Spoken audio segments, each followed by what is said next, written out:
Well, first Holmes was born, then he got fat, bald, and tired. Sup, Holmes? Hey everybody, it's me, doing that show again. How are you? I can really see you. So close. Yeah, I know. Oh, I'm sorry, and I just go with my instincts and end up doing things from the start. I can't help it. And I have Phil Tibitosky, is that how I say it, Phil? Tibitosky. Tibitosky, sorry, I never said it out loud before. Tweets, emails. I mean, it would be a little bit weird if you were just sitting somewhere saying my name out loud. So, I don't blame you. For hours on end in the corner. Yeah, just rocking. Do me a favor and introduce Yeah, Philip again. on the show. Holmes. You are... Should I introduce him again? Yeah, introduce him again. The audio mix was off.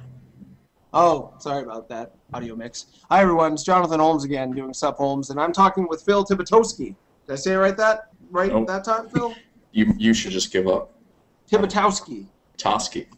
Tibitosky. There you go. How's that? Nice. Yeah, I did it. That was good, yeah. Oh, thanks. And you are one of the developers of Octodad and Octodad 2, Dadliest Catch. Is that This right? is correct, yes. Tell us about that game. I know about it already, but I think it's good to start shows with you talking. We actually dropped the 2 on the new one, so it's just Octodad Dadliest Catch. I don't know. Oh. We were kind of trying to avoid the 2, and I'm not really sure why. It just seemed off. I don't know. Boring. Well, Didn't really fit. From what I've seen of the game, it's not so much trying to do a sequel like how Resident Evil 2 is a sequel to Resident Evil 1. Right. It's really like taking the original concept and putting it in a retail-ready package. Is that about right? I mean, yeah. Basically just trying to kind of polish it up and do everything we wanted to do with the first game and didn't really have like the time or budget Money? or Sure. which we still don't really have. But Tell the people about the game itself, because they may not Right. know about it. Badly, I don't know how many people. so Tell us all the gist of it is that you play as an octopus who is the father of this suburban family. So you have 2 kids, a boy and a girl, Stacy and Tommy, and then you have your wife, Scarlett. And none of them know you're an octopus, even though it's kind of blatantly obvious. I like to think that they're blinded by like love, so they don't really know. And you're basically trying to go through your normal kind of routine, like taking care of them, and, doing the dishes, and all these kind of mundane things. Except you're an octopus, and you control them kind of like a marionette. So you tend to cause like huge messes and stuff wherever you go. And the point of the game is to kind of complete these things while also not being too suspicious and kind of letting them find out what you really are. So it's kind of like Heavy Rain meets Metal Gear. Meets, Oh, yeah, definitely. meets Seaman. There's a little Seaman in there. 30-minute cutscenes, getting them ready. Well, it's a stealth game. You don't want to be caught. It's Yeah. Heavy Rain, that game, because it's like this is kind of a metaphor for what it's like to do real life. Except Heavy Rain, I didn't get into that game all that much. I liked it in theory, but in concept, I felt like they took real life situations and video gamed them to the point where they felt unreal and kind of fake. Yeah. Like I feel very fake going like this to shave and stuff like that. Whereas Right, Octodad takes the faking it to make it concept of life in general, which I think we've all been there before, and really does it as a well thought out metaphor, if you don't mind me saying. Oh, thank you. Yeah, that's great. He tries. I think that's like the main thing we have is that he tries. He's like just wants to be the best father, family man possible. But he's got inherent disabilities, I guess. Yeah, that's actually interesting that you say that because we've had people like come to us and are like, "Is this like a metaphor for like being disabled or and stuff like that?" Like I'm like, "Whoa!" Just people finding this meaning in it that we didn't intend initially, and now we've kind of run with some of those things. Well, to me, it's very much, it gives me the feeling of when I just, like, do a show, even though I don't have any broadcast television training or skills or anything. You're just thrown into it and try to use what tools you have and fake it until it seems like a real thing. That's what he's doing. I forgot to ask, has he always been their dad? Is he, like, their adopted father? Or is he their biological father? Or is it... Well, I don't know if we'll ever actually explain that. in the new game, we do go a little bit into his backstory sort of stuff. So you'll find out some of that story, like how he came to be part of this family and stuff like that. But I don't know if we'll ever fully reveal it. I think it's more interesting to kind of leave it up to people who, so they can interpret like whatever they want out of that. Yeah, that makes sense. That makes a lot of sense. You gave them the full story. Unless the story was really perfect, people would start nitpicking it as well, which is what people are doing with Mass Effect. They finally gotten the full story of that. And I heard, I think it was yesterday, that some fans are filing a complaint with the Federal Trade Commission saying that they've been given like a defective product because they don't like it. How would you feel if people did that to you from a developer? How do you look at this situation? Who do you think is in the right and in the wrong, and how do you empathize with the different parties? I mean, I'm not a huge Mass Effect fan. I don't know what happened in the ending that everyone hates so much, but the fact that people are actually going to try and file, reports and like do this all officially is kind of ridiculous to me. Like, you put your trust in this developer to make something that you'll enjoy, and whether you do or not is up to you, but like, it's not like they promised something to them. Like, they didn't sign it over in contract and say, you will definitely have a lot of fun or really enjoy this, this ending sequence. And Sure. if you don't, you can take us to court. Right. I don't know. Yeah. I think it's ridiculous.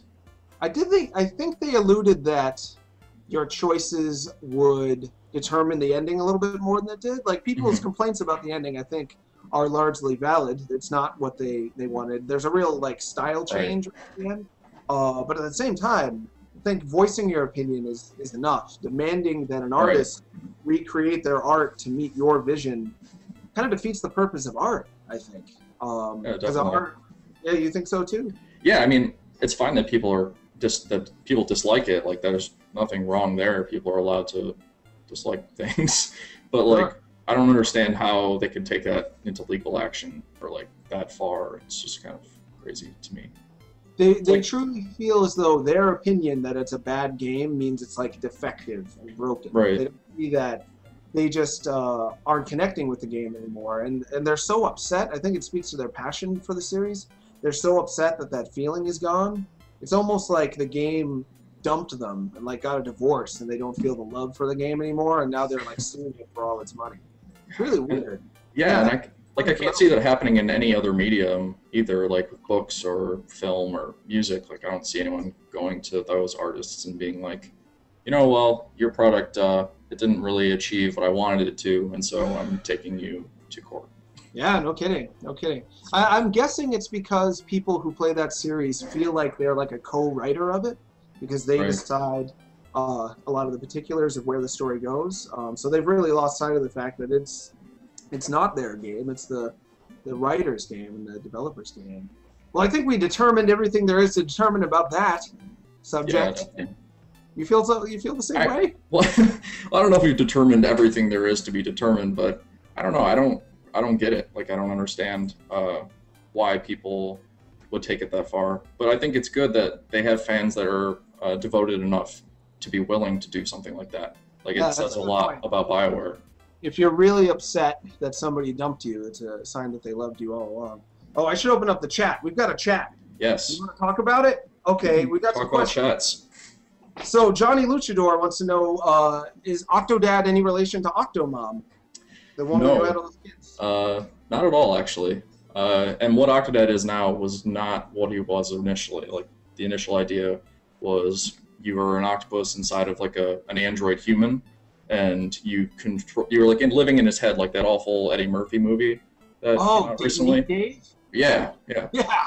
So you're an octopus in this guy's head, and he's got like these levers and stuff, and you're just pushing and pulling them to make him walk. And the initial idea was just based around like micromanaging movements, stuff like that. Oh. So, I mean, and then you took it a step further. That's one of the things I wanted to ask you is if you were making a cartoon show or a movie or anything else, would you have taken it to that level of surrealism to have an octopus in a suit somehow be relatable to the audience and something that would hopefully find a lot of fans? Would you have taken that risk in another medium, you think? That's interesting because I don't know. I've never made a movie or anything like that, so I don't know. Yeah, I mean, why not? I don't know. That's a good attitude. I appreciate it. But recently PBS did a thing. Got a new show where it's about how mainstream culture and like tech culture and pop culture in general come together. And they announced that Super Mario Brothers is the greatest form of surrealist art of all time, which is something that I've personally thought was true for a while. If you define greatest as like most accepted worldwide and has the biggest audience, the biggest fan base, because it is really weird. There's non sequiturs non-stop in that game, and Octodad is also pretty surreal. It makes me wonder if surrealism works in video games in ways that it wouldn't work in other mediums for whatever reason. Do you have any thoughts on that? Yeah, maybe. I think a lot of it has to do with interaction. The fact that people can kind of be immersed in this like nothing else. I mean, if you will watch a movie, you can relate to people in the movie, but you're never actually in their position while they are, if that makes any sense. Sure. So I think actually playing through these situations and experiencing them firsthand changes a lot of how people react or connect. Yeah, absolutely. Would you say that you can get away with more in a game in that you don't have to worry about making a character that's relatable in a situation that's believable right off the cuff because people are entering that world anyway by playing it, so you can kind of ask more of them in terms of suspension of disbelief and stuff? I think you can ask more of them, but I think that only goes so far. You at least have to give them kind of like a skeleton or a framework to work with. Like what you were talking about before with deciding to say or not say where he got his kids and stuff like that. I don't know. I like leaving it open, and at the same time, you kind of have to at least have some sort of direction or something like that. Yeah, that makes sense. Giving people direction, but at the same time, not giving them too much so it'll break the suspension of disbelief. Like if you said Octodad was secretly from outer space or from the past or something like that, it might be asking too much of people, and they might not feel like it's as real, even though they know it's not. Anyway, when I play the game, I definitely get a feeling that I'm really a slippery arthropod. Is that what you call them? Cephalopod. Cephalopod. My bad. Jeez, why didn't you know that? Mix up my sea life terminology. We got another question from my friend Vladimir Zhao, who wants to know, what would you say is the hardest part about indie game development besides the budget? I guess it depends on how much exposure you've had in the past. Like, have you put games out into the public before? Like, Octodad was a lot of our first games that we ever put out to anyone publicly. Yeah, weren't you in school in part when you were still doing it, or some people were still in school at the time? Yeah, all of us were still in school at the time, and before then we'd only created like smaller, like for the most part, smaller projects where it was like 2 weeks or something like that, and you just create something for the purpose of learning how to design a specific kind of level or something like that. And so to go and then do this entire huge game that's bigger in scope than anything we've done before, and then actually release it to the public and get opinions about it is kind of insane, because games aren't really worth making until you have an audience or players to play it. Right. Or at least that's how I feel about it. Yeah. And you have that now. How many copies did the first game download, at least officially? From looking, I think we looked at it recently. It was somewhere a little bit over 150,000. Oh, wow. And that's from our site. So there's been mirrors and other things that we haven't really got the numbers from yet. So could be more. That's awesome. Yeah, I'd say we've gotten a good... I'm sorry, go ahead. I think we've gotten a good amount of exposure, and which was kind of surprising to us. We didn't know if anyone would like this at all, because we kind of developed it in somewhat of a vacuum, and then releasing that and wondering if anyone's going to like this or if they're just going to think we're insane or both. It was a Well, I nice think that's surprise. part of the game. If you had just done another game that was clearly following a mold that had met success in the past, I don't think your game would have been as popular if you just did, Grumpy Birds or something. But what you did was something people really felt was genuine and was made out of passion and not out of kind of strategy to make money. And that's why I think it worked. And it does really embrace the surrealism that a lot of people love in video games in a way that I've never seen done before. So I love it. In case you couldn't tell. Thank you. That's really good to hear. It's awesome. Yeah. I expect big things for you out of this one. Yeah, I guess to answer Vladimir's question, it's just like we weren't really sure what would come of it. It was kind of scary because we just kind of threw this thing out there. I think I've heard the analogy before of like sending your kid off to the first day of school sort of thing. Like, is anybody going to like them? Like, are they going to do well? That sort of thing. So we were all really kind of afraid but excited at the same time for when we announced it.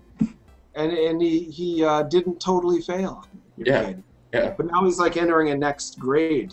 It must be scary too to see him like not quite graduating yet, but like going into a weird, creepy science teacher who might like give him bad homework. You know what I mean? Well, doing a sequel is really weird too because none of us have really done a sequel to a game before, and there's a completely different set of expectations. I feel like. Sure. Because we have to both cater to people that have played the first game, and then new people who have never even heard of it, and kind of have both of them be up to speed, after basically the first section of the game. So. Yeah. It looks more, from what I saw of the video, which looked good. It seemed more LucasArts-ish. LucasArts-ish. Does that make sense? Is that a verb? I don't. Adjective? What are you? It gave me more of the feeling of the classic LucasArts adventure games where this was a strange character out in more of a whole world, solving bigger puzzles and having the juxtaposition of his weirdness to the world's weirdness be more in your face. That's how it looks so far. And it's pretty accurate. But the first game we were going to have it be that way, but just because of we were trying to enter into the Independent Games Festival, and the deadline for that was November 1st. And we started prototyping and coming up with ideas around June, and so we had to scope it down a lot to just the house, because we originally had like a grocery store and all this other stuff, and a lot of that extra stuff that we didn't get to is what we're trying to do now.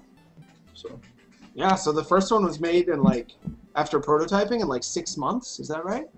It's about 4 months of production, 2 months of prototyping and stuff, but the original team is 18 people though, so we had a little bit extra manpower. Still not. I think there's 800 people working on Epic Mickey or something. Well, game Mickey, so good job. Oh, we got another question. Oh yeah, I like Epic Mickey, but your game's better. What was the most wackiest, funniest bug did you encounter in Octodad? Did you have a wackiest, funniest bug? Wackiest, funniest bug. I think during the beginning of the first one, we were still trying to get his movement kind of going the right way. At some point, he turned into a giant shoe or something like that, or it was his foot got huge, and it just looked insane. There's been a lot more funny ones recently with the new game, just with a lot of the new graphic stuff too, where we're trying to blend the physics and the animation together, and so sometimes he'll be walking along and we trigger an animation where maybe he puts his arms up in the air and waves them or whatever, and then because it's not done yet, the tips of his tentacles fly in 2 directions and he'll get all stretched out and crazy. I don't know if you've ever seen the videos by Wolffire for Overgrowth, but they have a lot of animation tests where stuff like that happens. Those are usually funny. So. Yeah. So are you ever tempted to leave that stuff in some way? To a degree. We're working, I don't know when it'll be released, but I'm pretty sure one of our programmers, Devin, is working on kind of blooper reel of a lot of that stuff that we'll put out there at some point, because it's pretty damn funny. Awesome. It may or may not be a dubstep remix of the trailer music as well to go along with that. That sounds great. But yeah. So I guess there's, a lot of funny stuff happens all the time that we don't really intend. for. Must be really interesting to create a world, but the world kind of has a mind of its own at the same point. You're interacting with it like it's its own thing sometimes, but you, in the end, have full control over it. At least you hope so. Yeah, it's interesting. I think that's one of the good things about the game is that it kind of has this emergent quality where people do a lot of stuff all the time that we don't expect at all when playing. Interesting. Yeah, I look forward to seeing more of that. Another question, this time from Iford Dajini. Sorry if I pronounced that wrong. I'm really good with names today. Have you considered a version of the game with touch controls where you would use your fingers to control his tentacles, for example? I'd presume that would have to be on iPad or 3DS or Vita or something like that. Yeah, we've been considering iOS for a while.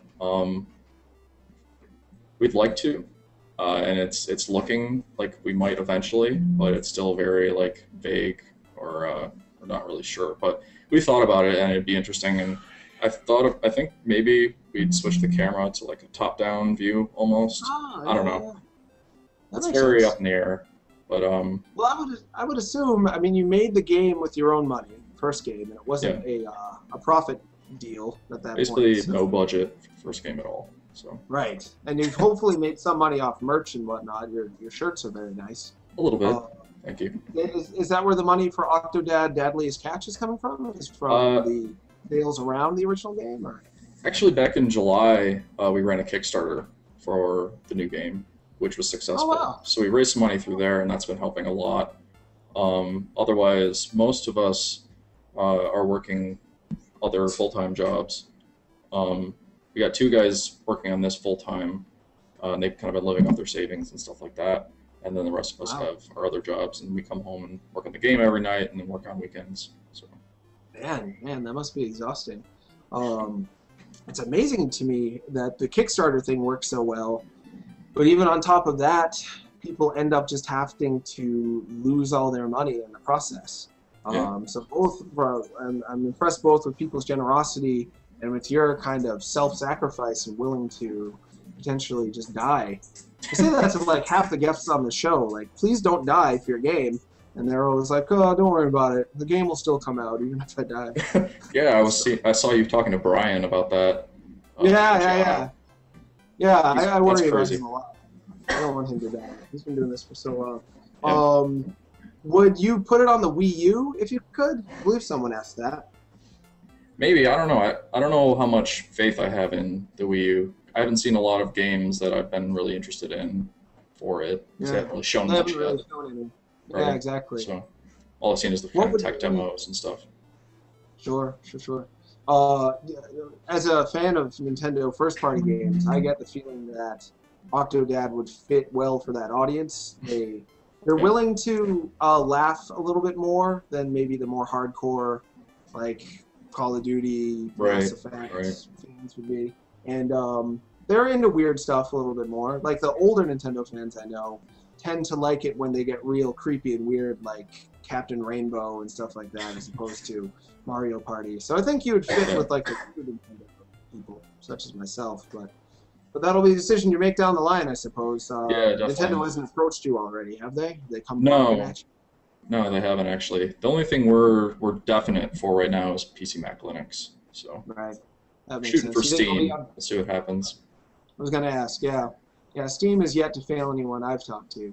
It's not the easiest platform because it's so competitive, but at the same token, if your game is good, it seems to pay off there. Anyone else? No, that's all questions for now. Those people. You want to talk about other hot news? You had a hot tip for me earlier. I want to know about that hot tip. About the Hunger Games iOS game? Yeah, yes. What the hell's that all about? What? So Adam Saltzman and Danny Baranowski and Paul Veer and some other guys are doing the official Hunger Games iOS game, which, I don't know, it was interesting. I kind of freaked out at first when I heard about it through Adam, because usually, movie games don't have very good rep as far as being good. They kind of just cash in on kids who, I saw Transformers or whatever, and then they want everything with the name on it to be theirs. And so the people who may not know, Adam Saltzman is also known as Adam Atomic, and he did Cannonball. He did some stuff on He did some programming on another game. I'm trying to remember what it was. He's done Yeah, quite a and few games. he's done a lot of stuff. Like he did some of the art for Fez, like a few things for Fez over the years, That's what I was and thinking of. a bunch of other stuff. So And Danny Yeah, man. Baranowski, the composer, did the music for Cannonball, as well as Super Meat Boy. Boy and Binding of Isaac and some stuff on Cave Story 3D. He's pretty prolific. He was on the Talking to Women About Video Games album, too, if you're watching, Danny. Thank you so much. I owe you about $70, I think, to pay everybody. Anyway, enough about that. So that's insane. The Hunger Games is I think it's made like 26 million. There's 26 million copies of the books in print. Really? It's a huge thing. I didn't realize that. The movie actually looks kind of good, which surprises me. I'm so jaded at this point. Things are really popular with 13-year-old girls. I don't expect to like them, but the movie actually has like a cool Tim Burton-ish sort of creepy, insidious, but cartoonish charm to it. Yeah. It takes place in the future, and it's like kids killing each other, kind of like Battle Royale. Yeah, I was about to say that. Like, it seems pretty much like Battle Royale, except if it like got merged with Twilight or something. Oh, yuck! I don't know. It's a little bit. It's a little bit more like if Battle Royale got mixed with Edward Scissorhands, from what I've seen. Like everyone has like crazy mustaches. With the movie, at least. Yeah, the movie is what I should be talking about. The book I don't know quite as much. But I think it's a brilliant move to hire indie game devs. I know some people hate when I say indie, but if you're making games on your own dime, you're independent. Because they know how to make stuff on a budget. They're kind of like the...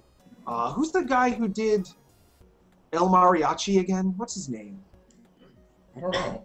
Douglas Mexican. Beware, Robert Rodriguez. Thanks to the star. That's what I was trying to think of. Robert Rodriguez was an indie filmmaker, and he made his first movie on like $10,000 of credit card debt or something. Yeah. So Hollywood jumped on him right away and said, you know how to make a movie that's worth watching with like no money, make games for us. And I'm always surprised that big name publishers don't pick up on that more often and say, yeah, we should get Phil to make our next game, because he made a really good game that sold 150,000 copies with no money. Well, he could, if we actually gave him some money, he could make a game for us. But it's so rare that big name publishers take that tact. I mean, I think we'll start seeing more of it. I think they're starting to realize the kind of value in smaller developers and like what they'll bring to their franchises or whatever. That's one of the things Adam was pointing out. Like he hopes that this will kind of put us out there as a resource for that sort of thing. So I think I don't know. At least with a lot of like hardcore gamers, I know you see like when I see a movie adapted game, I just like brush it off. I usually don't even think much of it. Sure. So I don't know. I'm hoping that in general, Batman Arkham Asylum and Arkham City showed people that a licensed product can be good if you're willing to get good artists and pay them.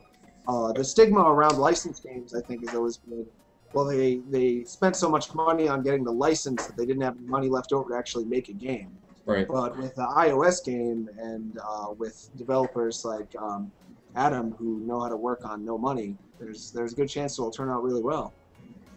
Yeah, definitely. And I think one of the things Adam pointed out was that like there's a difference between the movie adaptation games and then licensed games, and that licensed games tend to be, at least for the most part, of higher caliber than even just a normal adaptation game, where they'll release the adaptation game in conjunction with the movie release, usually like a day or so before, or something like that. And a lot of the times it seems like those ones are stressed more to be just kind of sent out the door really quick, as fast as they can, and that's why I feel like a lot of the quality isn't as high to where Arkham Asylum or something like that are like amazing licensed games. Yeah.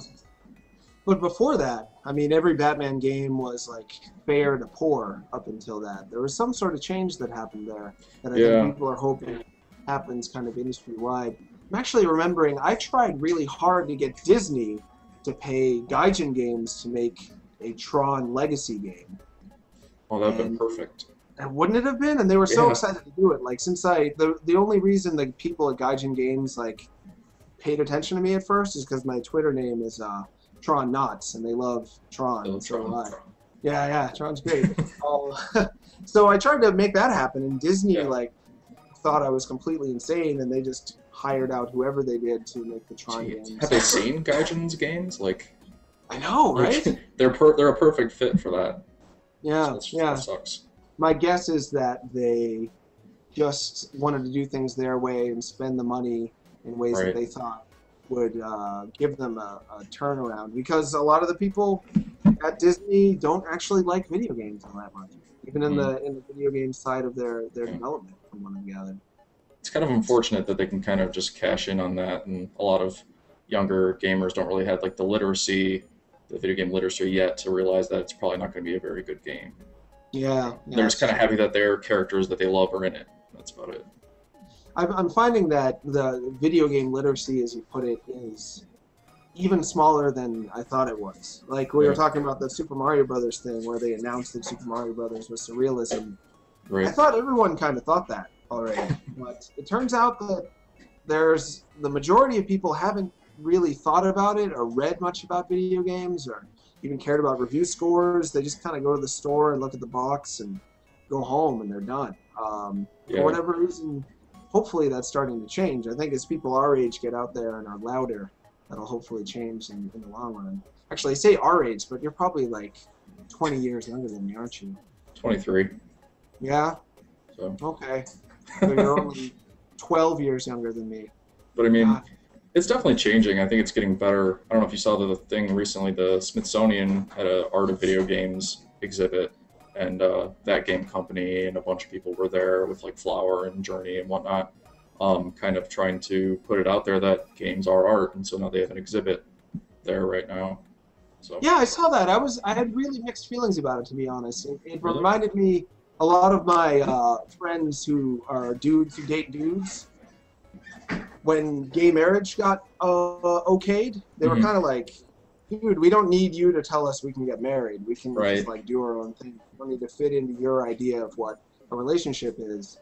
And likewise, when the Smithsonian, exactly, and when the Smithsonian says, yeah, I guess they're art. We'll say some of them are art this time. Like, we'll say Flower is art because it's artsy. Right. But where's freaking Octodad at the Smithsonian? That's just as much art as anything else. If you ask me, Mario Brothers, it's art. Chicken Shoot? Art? No, it's not. No. I don't know. We were actually in a museum in Germany, in Kassel, a little while back. Do last tell. Summer. How'd that work? What? Yeah. Who are they? How'd that happen? I think there's this collective called Spielsalon, and they basically had a bunch of like auteur games on display at this museum in Kassel in Germany. And I don't know, they just contacted us and were like, hey, we really like your game and we want to show it off. Is that fine? Is that okay? And so we were like, yeah, why not? That's awesome. Apparently it's like one of the oldest museums in Europe or something like that. I thought that was insane. So yeah. What's it called again? Kassel? Kessel. That's the city. Okay, I'll look into that. That's awesome. I wish I'd written about that. You're telling me all these news stories I should have written today. I feel like a bad writer. Again. Oh, no. Oh, we got more questions. Yes. What real-life event would cause you to stop working on the game, short of a death or natural disaster? Little baby man. Yeah, I saw the little baby man. That's good. I don't know. I can't think of anything. I mean, short of death. No matter what, you would just keep working on the game as long as you weren't dead. Yeah. I mean, as long as there are still people out there that enjoy it, why not? And we all love it, so. Do you feel an enormous amount of pressure and responsibility, like, all the time? Like, do you ever get to just, like, eat a sandwich and not feel guilty about it? I don't know. Yeah, I mean, I feel like we do need to cater to our fans and kind of please them to a degree, but at the same time, we also have our own goals of what we want it to be. And we just kind of hope that people will adapt to that, and maybe we'll find new people that like our new direction with things. I'd imagine that when you have a game that's so self-funded, though, that if you waste any time, you must feel like you're wasting money, and if you're wasting money, you're gonna like doom yourself. So do you feel the urge to be working on it every waking moment, or do you give yourself time to just kind of reflect and relax and stuff? I mean, from time to time, like people will take a day off or something like that, just because otherwise you kind of start to go crazy. And especially with like working other jobs at the same time, like I'll go to work and I'll do programming work, and then I'll come home, and to do more programming work is kind of, I don't know, because then you're talking about like 12, 14 hours a day of that kind of stuff. And so like I'll jump over to other stuff when I come back here and do maybe some of the business stuff, or I do a lot of the community work just to kind of vary what's going on. But yeah, I do. Like I think we all feel at least a little bit guilty when we're not working on it. Do you ever get angry at a man for like taking a nap? No. Yes. Men are just in our office taking naps and just beat them. Just angry about that. I'll try to ask these questions with as serious a face as possible because I think it'll be funnier that way. Speaking of which, if you end up charging $20 for Octodad DLC, do you expect a fan outrage? You might have heard Street Fighter Cross Tekken. They are charging $20 for the 12 DLC characters that are already on disc. And one of those. Yeah. They're surprised about it. That's the first thing that's strange to me is that, Soul Calibur did it, Marvel vs. Capcom 3 did it, I think Resident Evil 5 did it. It's kind of a thing that's been going on for years. But for whatever reason, on this case, people, maybe they just had enough, or they didn't notice before, but the level of anger at the developer is much stronger than usual. I haven't noticed, but like I've seen that in the past where they'll have content on disc and then something will unlock it later when they buy the DLC or whatever. And I feel like everyone's been angry about that always. Like I'm sorry, go ahead. In what way has it been like more? Do you feel it's been more anger filled?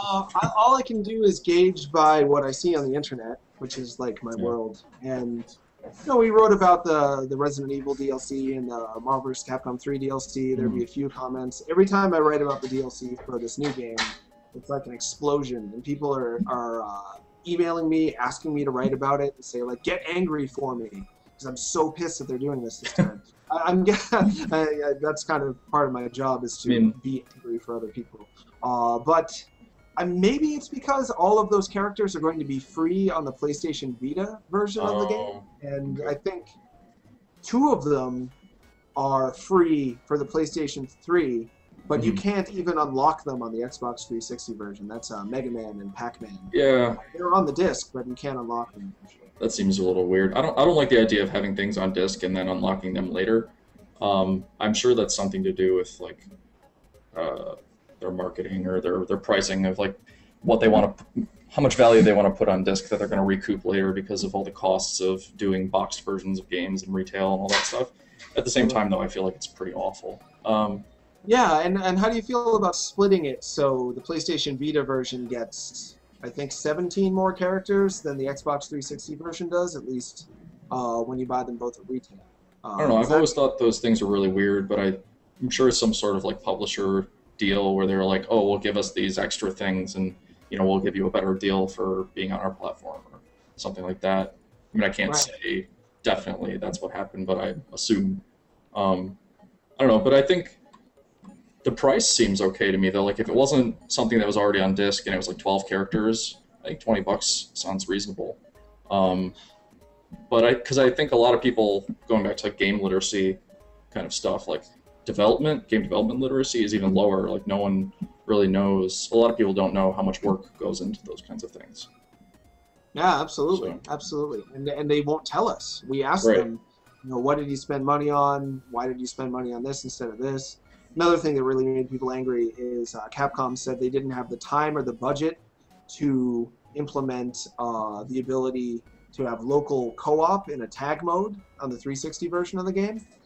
But they did have time to put those 12 characters on the disc and make you pay for them later. So I think in general, it's not so much what they're doing, it's how, but how they're doing it is just like making people feel so dissed.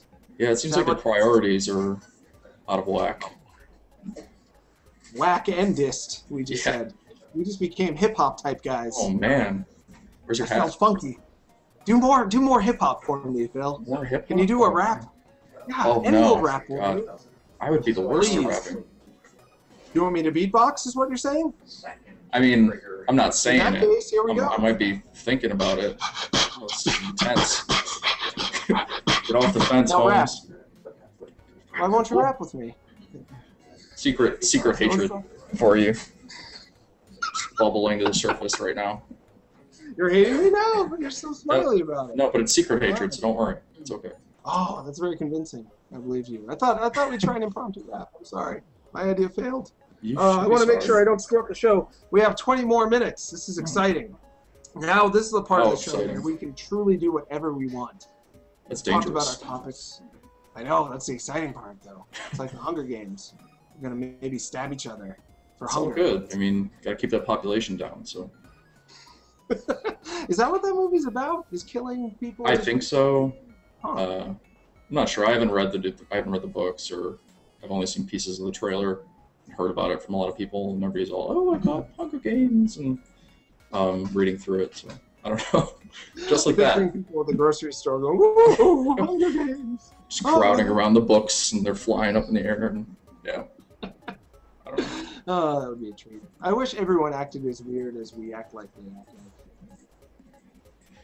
Yeah, us too. I mean, it's a funny thing about being in such a vacuum, making that first game. Like by the end of it, like we just have conversations with each other, and if we're in like a public place, no one has a clue what we're talking about, because I feel like we kind of created our own little culture and language and so many inside jokes. Well, it's the perfect time to make a game like that. Perfect time of life, I should say. Because, as you probably know, you are in Erickson's, I want to say, 5th stage of psychosocial development, Phil. Oh, of course. Yeah. You knew about that. Yeah, I mean, I've been thinking about it all day. It's on the top of my mind. That's the stage of life, Phil, where adults are out of the house, establishing themselves as independent beings, and the first thing they want to figure out is, are you going to be isolative and like give into your need to not spend any social energy, or are you going to be social and connect with other people? So it's intimacy versus isolation, and you like had both of that. You got to just hole away and make this awesome video game that would connect with other people and connect with the other dudes making it at the same time. You had like the best of both worlds, you lucky bastard. I'm sorry. Yeah, I don't know. It's been awesome. I feel like I've actually become more social ever since just kind of making the game. Like, getting to know a lot of different people with a lot of different backgrounds and a lot of different quirks. Sure, we're interesting. quirking it up right now, you and me. Trying. We met on. You tweeted me once, and I was like, "You seem nice." And then I looked into you, and I was like, "Oh, that You guy are really nice. gets-" I'm nice. I'm all right, I guess. Yeah, you're nice. Well, it could be worse. I mean, you could have just been Pretty like, this guy making this indie game, whatever. Get him out of here. Yeah. Do you feel like you don't get as much attention because you're making an indie game? Do you feel the indie stigma that I always hear about from the kids? I don't know. It depends on who you're talking about, because we get a lot of attention online and from, from people who are into indie games. But then you have the entire other group of people who don't know they even exist at all. I wonder how So- they don't know at this point. I mean, people Well, I talk mean- about it a lot. We live on the internet, so not everyone does. So that might be Yeah. part of it. But, Yeah, I forget that. Because a lot of my favorite games, people actually accuse me of being a hipster for this, but a lot of my favorite games aren't all that popular. I don't think I'm a hipster, though, because wouldn't a hipster only like weird things because he thought it was a different way to be cool? That's what a hipster is, right? yeah, I think so. I mean, I get accused of the same stuff. Like, I'm always talking about some indie game or something like that, and no one else has any clue what I'm talking about. Then they think you're Call me a hip. hipster, yeah. Is it hip to just like things that no one likes? That's what's cool now? I guess it's, I don't know what the kids are thinking these days. What are the kids thinking? I wish I knew. Maybe people can tell me. Oh, that's a good question. Who's that man behind you? Oh, so our office, the Young Horse's office, is also our apartment. Oh, okay. So That's like basically we turned the dining room into the office, and there's like 6 computers in here, and 6 of us live together. Wow. The game. So it's like 6 of you live together all the time, just doing a thing. Yeah. Ah. Has anyone approached you about a reality show? No, not yet, but that would be interesting. We thought about live casting it, but on some sort of webcam or something, but it'd probably have to be without audio, or we'd get arrested or something. I don't know. Oh, right. You'd just be typing a lot and talking. Just typing and talking. It's not as exciting as you might think, although there are moments of grandeur. I'm sure. That's the thing about a documentary, though. It's 99% editing. I mean, most of it's not worth watching. Yeah. I'll ask the indie game movie people, though, who will hopefully be on the show relatively soon. They're really nice. Oh, you've met them? Yeah, I met them at GDC. I've been talking to them for a while, just because I'm like extremely excited to have that and be able to take that movie to like my parents and be like, this is kind of what I do, because otherwise they really have no idea. Like I try to explain it to them in my own words, but they never really get it. So I feel like seeing it from another person's perspective that's not mine will help. Sure, and an attractive, well-edited movie. It won Best Editing on Sundance, I think. Yeah, I saw that. But I talked to James and Lisanne about it, and they're actually coming to Chicago on the 17th for a screening here. So maybe they'll drop by. I don't know.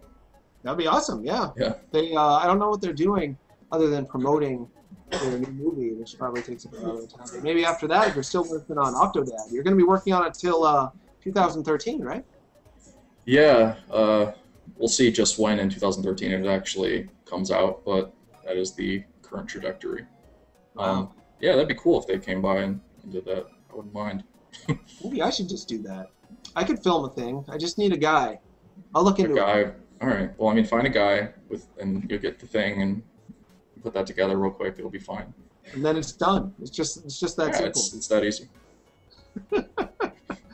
Oh, someone just said, I just watched We Live in public. You do not want to go there. Why would you not want to watch We Live? Oh, I'm thinking of They Live, the John Carpenter movie. Oh, yeah. Beware, Josh Phillips. I've never heard of We Live in Public. Is that some sort of reality show? 2009 I believe it is. Sundance winner. It's a documentary movie about Josh Phillips, a performance artist and .com millionaire who made his fortune doing experiments effectively on what's going to happen to us when we all go online visually. Okay. This thing we're doing right now. I see. Yeah, we've all done it. I used to do other shows that were like controlled and edited and whatnot. Mm-hmm. And that takes forever. Instead, you Yeah. just turn the webcam on and talk to strangers. Definitely know how that is. It took us a while to make that trailer. Like, that stuff takes a lot longer than a lot of people think. I know. Just the editing I know. and finding the right rendering shots. time and, yeah, so many decisions to make ahead of time. It seems like it just all comes together, but that all has to be carefully planned and remade a lot of the time. Yeah. Definitely. Are you going to PAX East, by the way? Not East. I think we might be going to Prime, but we'll see. We're probably going to enter PAX 10 again and see what happens with that. So. Oh, that's exciting. Do they do one for PAX East, too? I thought they I don't know. I think they do. There's also like a Boston indie thing where it's like they pick a couple games, I think, and show them off at PAX East. Oh, I didn't know that. I should have. So, yeah, we're going to try to go to Prime. I don't know. We've kind of been all conferenced out recently. Like I was we were at Fantastic Arcade because we were showcased there, and then we went to Minecon because we had a booth there, and then I just got back from GDC, so it's been a little bit crazy the past 4 months. Yeah, I bet it's been exhausting. Do you like the part of it that's getting to talk to fans and being like a man in the world? Yeah, definitely. I mean, that's some of my favorite. It's one of my favorite things about making games, just getting to talk to people who enjoyed what you've created, and kind of. I mean, we take fan feedback really seriously. Like, we read every email, we read every tweet, and every comment, and it's great to. It's very motivating to see that people are that interested in something you're making. Yeah, I'd imagine. I know it makes a big difference to me when I write a thing and people don't hate it. Man, I'm saying thing a lot. I think it's because I've been thinking about the Addams Family a ton. Oh, okay. I don't know why. I wish I Did you knew. look up the cartoon series and watch the trailer or the intro for it? No, I didn't. Oh, you I know should. Charles Addams. You're should. right, I should. I failed myself. Yeah, again, they have a new musical out that's based on the Oh, comics. yeah. Maybe that's why. I'm off topic. I'm sorry, world. They want to know if we've played Wizorb, who it's kind of a Arkanoid type game with some Yeah. art by Paul Robertson, one of my favorite artists in the world ever. Have you played that game? I've seen it. Our lead designer, Kevin Zune, was playing it yesterday, actually. It looks pretty interesting. I hadn't played it Yeah. myself. It's like a super breakout RPG. Yeah. Our designer's really obsessed with a lot of those like weird mashup games like that, like Sequence, where it's like rhythm game RPG, stuff like that. Oh yeah. I forgot about that one. Is that on PSN or am I thinking of something else? I think it's Steam. Mm, So yeah, it makes sense. Steam's the place where games can survive. Place to be. these days. Yeah, indeed. Yeah. Is it hipster to like Steam? I'm still kind of Oh, no. fixated on hipster. no, I don't think so. You're young and hip. You can tell me all about this hipster thing. You're just saying that because of the flannel and the glasses? But no. You got a beard too. Oh Look yeah, very yeah. Oh, Yeah. thank you. Oh, I sure. heard Roush talking about your need for a beard to get into their office. Mike Roush of Gaijin Games. You mean? Yeah. Where is it? I I did don't grow a see beard. it. I grew a beard briefly because I played a drunken dad in a Sheila Divine video. Sheila Divine is a rock and roll group that's popular in Amsterdam. Those And they kids. needed to just do a close-up on my mouth, being like this. Oh And they were man. like, have a beard for that so you look gross and sad. Have a beard. I grew it just for them. And then I shaved it because I also played the referee. Do you think it'd be good if they handed those out like beers? Like, have a beer, like have a beard. And they just hand it to them. Have this. Take it with you. It's yours. It would be good if people handed out beards like beers. I think that half the beard problem is just feeling that awkward, like there's stuff taped to your face. Yeah, you get used to it eventually, though. Like there is that like settling period where like it's kind of percolating and growing and it's itchy, but eventually it works out and then you're kind of just like happy with it. Yeah. It's kind of like I just life. came up with some. Yeah, I was gonna say. I think I just came up with some horrible metaphor, but Totally a metaphor. Not horrible at all. It's totally hot. Well, it's almost time to close the damn show, I think. Not too soon, but 5 minutes or so to go. any super important questions? Well, I feel badly that I didn't talk enough about Octodad. We started off hot, Yeah. some real serious Octodad chat. And then we talked about whatever. Is there anything more about Octodad you wanted the people to know about? Merchandise, comics, other stuff that's involved with the project they could look into? We were doing a lot of comics for a while. We've kind of put them on the sideline now because we're trying to focus mostly on the game because those take a lot of time to put together too. But if you go on our website on octodadgame.com, there's like a backlog of probably 20 or so comics. Yeah, and we've got our merch. Not like 20 pages of comics, you mean? Well, I guess it depends on if you mean website page or comic page. Right. But Okay. comic page, yeah. One of our designers is also an artist who was doing those, and for a while there we were kind of passing them around between us. So sometimes programmers were doing the art for it and stuff like that, which turned out interesting.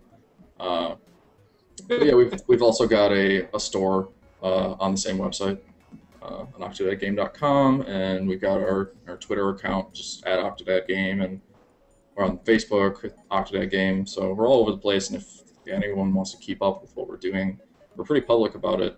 We actually also have a Twitter feed called Octodad Assembla, which tweets all of our commit comments for when we use version control to kind of save what we're doing in the game. So if anyone's actually watching closely enough, they can probably catch a lot of hints of what's going on. So pretty vocal. Version control? Is that like computer talk? Yeah, that's computer talk with the zeros and the ones. But it's Is that basically what just you a way to do? save all the code and the assets on a server somewhere, so that if like any of our hard drives or whatever screwed up, we could get it back, and you can Whoa, make wow. your changes, and then everyone pulls those changes down so everyone's version of the game stays current. Oh, that sounds smart. And that's how you keep you put all that stuff out there for the public to be able to be a part of, or at least look at?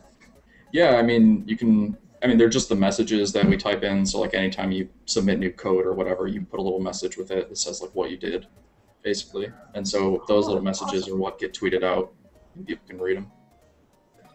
Thought it'd be cool. Interesting idea. Yeah, that is pretty cool, especially for programming types, many of whom are on Twitter talking about programming. I'm sure they eat it up. I'm going to eat it up too. I can't wait. I'll find that. Cool. One last question, I guess. What made you decide to use, this is from, I believe it's SOD, System of a Down. Yeah. What made you decide to use an octopus over other tentacled creatures? Like, are there other tentacled creatures, actually? Well, I mean, there's squids and that sort of thing. But I Squid. mean, I don't know. At one point, it was suggested that we use an elephant, which would have been interesting. I don't know. We were just kind of going through, and like a team came back initially with that idea of him driving the guy, except it was an octopus, and we just kind of ran with it. And eventually, we were like, well, why don't we just put the octopus in the suit? Why not? And have that just like cut out the middleman. Yeah, it's so strange to me that they thought, well, there's a guy who's a robot, and there's another guy in him who is an octopus. Yeah. Why would he be an octopus?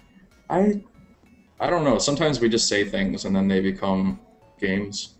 Like, I think that's one thing that we do well, is that we don't kind of draw lines in the sand as to what is and is not a good idea for a game. Just go and run with whatever crazy shit comes out of our mouths. And so far, so good. Yeah, that's how I would say 90% of the stuff I like, that's how it comes into being. Is tapping into that inspiration and the subconscious, spewing it out of your face, and then writing it down or making it into a game or whatever. Because if you're all strategic and pre-planned, people can tell. Yeah. That's why I don't like Mass Effect all that much. I know people get mad at me when I say I don't. I think it's kind of boring, honestly.